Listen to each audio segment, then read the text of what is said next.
All right, we are live tonight. Tonight, Thursday evening, February 12th, about 7 o'clock. And tonight we're going to talk about long term care insurance. We're going to just go over the basics, why it's important, how people plan for it, and different types of it. Not really going to get into costs or too many deep details. Just give you an idea of kind of how it works and why we think it's very important here at Bill Gear Insurance. My name is Mark Bill Gear with Bill Gear Insurance, and we help people with their Medicare, their long-term care, their life insurance, and making sure their retirement is pretty stable because healthcare is the number one thing that can wipe out even a well-prepared for retirement and can erode a portfolio faster than just about anything else. So let's jump in, just do a little bit of long-term care insurance discussion, and then if you have any questions, please just let me know, and we will check that, and we will do our best to answer questions for you. Or if you want to contact us later, absolutely, please do that. So let's get into protecting your most important asset, your family. They are your most important asset. All right, so why does this matter? Well, because people live longer. People are just living longer thanks to medical technology, pharmaceuticals. There's a lot of education about how we can take care of ourselves. Whether we take that advice or not is a different matter, but modern medicine can do great things. There's a lot of chronic illnesses. So chronic illness is what's going to stick with us longer. Those are the things that don't go away versus acute illness. That's like having an accident and something heals and gets better. Cost of care for these chronic illnesses can derail the best laid retirement plans. So we want to make sure we have protection against that. And that doesn't mean you have to have a huge portfolio to protect or a huge estate. It means you don't want to run out of money because you planned on a certain amount of money you should be able to live on. And if something comes up and has to take most of that away, then what are you going to do?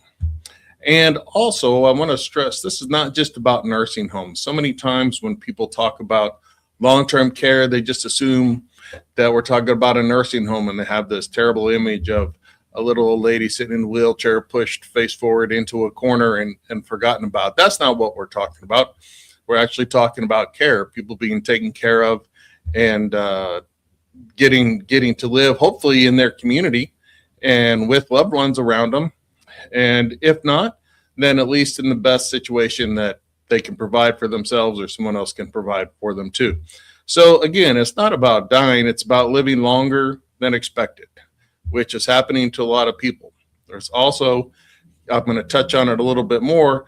You're going to find there's going to be a shortage pretty soon of long-term care resources, people, places, things like that, because the baby boomers are all hitting that age, right? The first baby boomers just hit 80 years old. That's when it really kicks in, long-term care. And there's so many of them that it's going to be one of the fastest growing job markets, that's for sure, long-term caregivers. So when is it needed? Well, it's needed if you have a physical impairment, some sort of chronic medical condition that can be managed by medication or therapy, but it can't be cured by either one. So what does that mean? That means you're going to live with it for a long time, right? Things that people maybe used to die of pretty fast, people just don't die of anymore. Now we live with them, they can treat them, we can go about our daily business, but then it gets to a point where we're not fully functioning anymore and we might need some help. So these will compromise our ability to get through our daily routines, some of the most basic activities. Or as opposed to physical impairment, it becomes a cognitive impairment. And that's a major decline in your intellect, making it difficult for you to safely interact with your environment. So a lot of the people talk about cognitive impairment, dementia, Parkinson's, Alzheimer's, things like that. Really what that becomes is a safety issue, because once people are having memory issues or cognition problems, then they forget that the oven is hot, or they forget where they are, or they forget where they're going and things like that. So they may physically be okay. They don't have a physical impairment, but because of that cognitive impairment, it becomes quite necessary to provide them 24-hour care just as a safety precaution. However, both of these conditions require what we call custodial care. They're not medical care. The medical care, that's going to be handled by medical insurance, most likely. Custodial care, however, is not covered by Medicare. It's not covered by Medicare supplements, and it's not covered by Medicare Advantage plans. So I do a lot of Medicare. I help a lot of clients with their Medicare needs, and they always ask about long-term care, and I have to tell them, this type of care is not covered. If you need to go into a nursing home, it's not going to be paid for by Medicare. It's only your health care. So what exactly is custodial care? Well, custodial care helps with what we call the activities of daily living. Well, what are the activities of daily living? Whoops.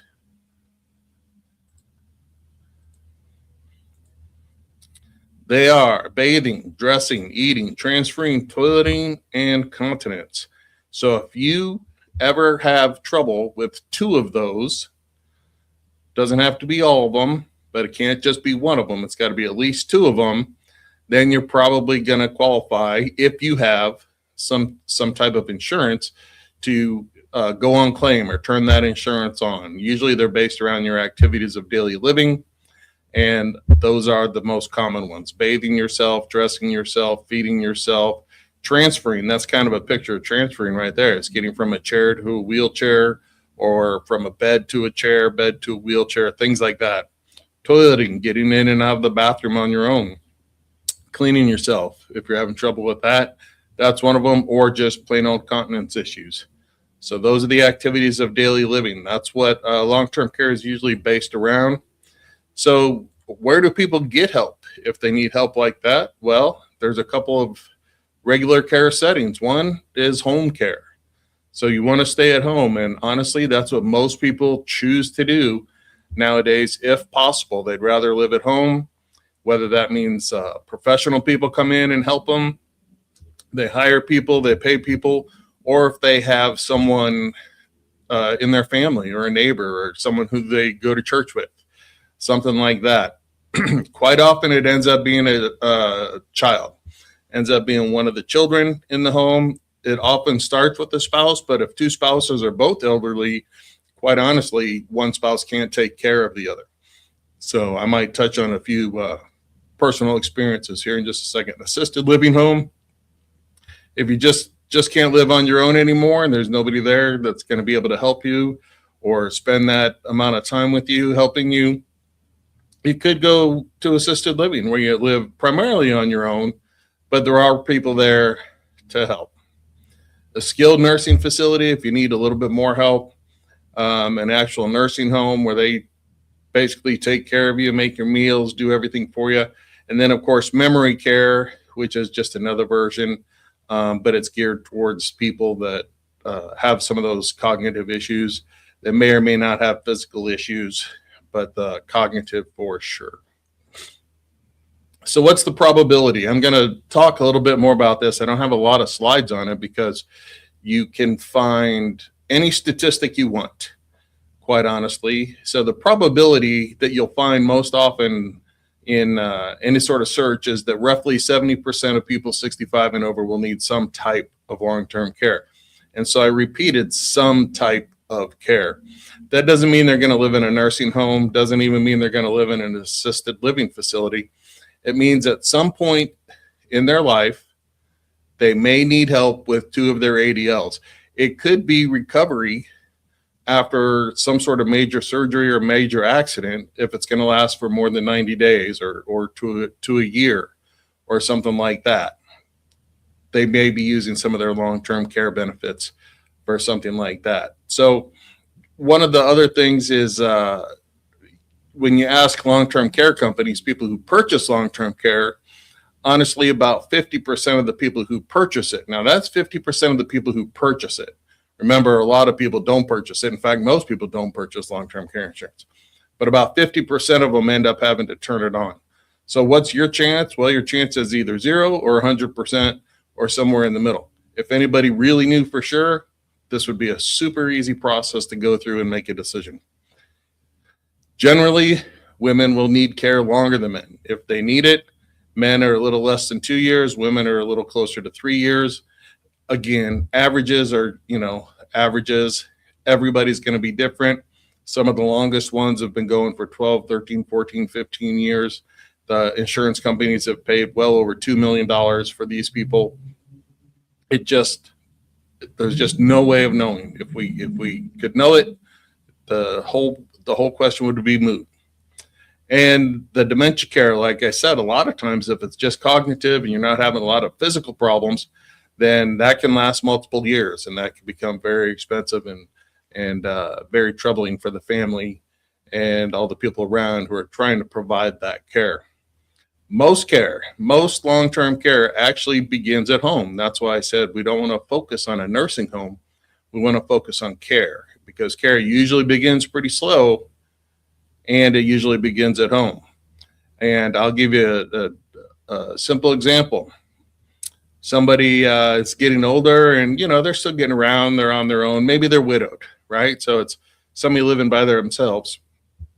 But now they feel like it's unsafe to drive after dark. That's all right. There's tons of older people who don't want to drive after dark. I don't like to drive after dark too much either. But, that's no big deal. We see that all the time. Well, then they don't want to go on highways even during the day. And then they don't want to go more than 2 miles. And then they get in an accident one day close to home. And pretty soon, they're not driving. Well, that's not one of their ADLs, but you can see the progression of that person losing the ability to start doing things. Because then what's going to happen is things at home are going to start dropping off, right? Now they're forgetting things. They're forgetting to take medicine. They're forgetting what they need from the store. They're forgetting to ask someone to go to the store for them, or they're too embarrassed. They don't want to ask. So they go without food. And when somebody goes without food, they become weaker. So if they're already fighting a chronic condition, it's going to get worse, right? Or they just eat improper foods or too much junk food, things like that. So it really starts slow, and then all of a sudden you're in it. And if you're not prepared for it, or you don't have a plan for it, once you need it, you can't have it. That's one thing about almost every type of insurance. Once you need it, you can't get it. So what does care cost now? This is just a screenshot, so I can't go in and make changes to it. But you can see I picked Fort Worth, Texas. We are based in Dallas, Fort Worth. I picked the year 2025, and then just what the monthly cost would be. So just to have a home health aide come would cost on average about $6,200 a month in the Dallas, Fort Worth area. If I wanted to go into assisted living, it would cost me about $5,300, $5,400 a month. That would be for the rent, right, in an assisted living community. And if I wanted a private room in a nursing home, it'd be about $7,800 a month. That's currently, that's this year, 2025 or 2026 is what I bumped it up to, or 2025, I guess it's just from December 2025. But what's it going to cost in 10 years? Well, now that same home health aide is going to cost almost $8,500 a month. Assisted living is going to be $7,200 a month, and a private room in a nursing home is going to be $10,500. So $125,000 a year. And that doesn't include my medical care. That doesn't include if someone is going to travel to live by me or to be near me, or all the other things that go in. That's just to have the place to live and get along every day. That's pretty expensive. If you have $500,000 saved, that's awesome. If you have to put $125,000 out of pocket, you're going to run out of money real fast. So that's what we're trying to do, is keep that from getting chipped away at. But maybe more importantly, not more importantly, but just as important, is what's the impact on your family? So what would the consequences be to your loved ones if you ever needed care? Well, there's going to be two sets of consequences. The first one is the emotional consequences. And I can tell you that I've had 3 experiences with long-term care very close to me. and the emotional and physical well-being of those who become caregivers and those around the caregivers is the first thing you usually notice, because it's very, very hard on the caregiver. So what happens when a child becomes a caregiver? Because remember, it's almost always a child that becomes a caregiver once the other spouse, if there is another spouse, is unable to help. Well, providing care to chronically ill people makes healthcare givers chronically ill. We had the experience of my father-in-law, after his wife passed away, he had to come live with us in our house. And my wife, his daughter, who was an only child, so there were no other options, she became his caregiver. In addition to, we had 2 teenage boys at the time, and myself, and her full-time job. And in addition to that, now she had to take care of her dad, who was a kidney patient on dialysis with home dialysis, which required her to be home every night to hook him up at 9 in the morning and up every morning to take him off the machine. And we could see it. It changed her. She was becoming very stressed, very worn out. It was just hard to watch, but at the same time, she wouldn't have done anything different because she's going to take care of her dad. And that's what most people do. So it usually forces that child to put aside her or his own life because they don't have any other choice. And we went through the motions of trying to have a regular life, but it wasn't normal. You have a grandparent living in your house all of a sudden that hasn't lived there before, and they're sick all the time. Even my teenage boys, they both came home and found granddaddy on the floor a couple of times in the bathroom. He had forgotten that he couldn't walk, and he had tried and he fell, and they'd hear it and they'd rush into the room and they had to pick him up. So that was pretty traumatic for everybody. And sometimes providing care doesn't really bring the children together. Maybe one lives closer and feels like they're doing everything, or some chip in more money and the others don't have any money, or just don't feel the need or the urge because they're not that close. Sometimes it tears them apart. So what we share with people is how it works. If somebody needs long-term care, quite simply, if you need care over a period of years, your life is not going to end, but somebody else's is. These families, they struggle a lot, and they struggle against the odds to keep people at home. And sometimes you look, and we've actually had people ask us, why are you guys doing that? Well, because if you have to make a place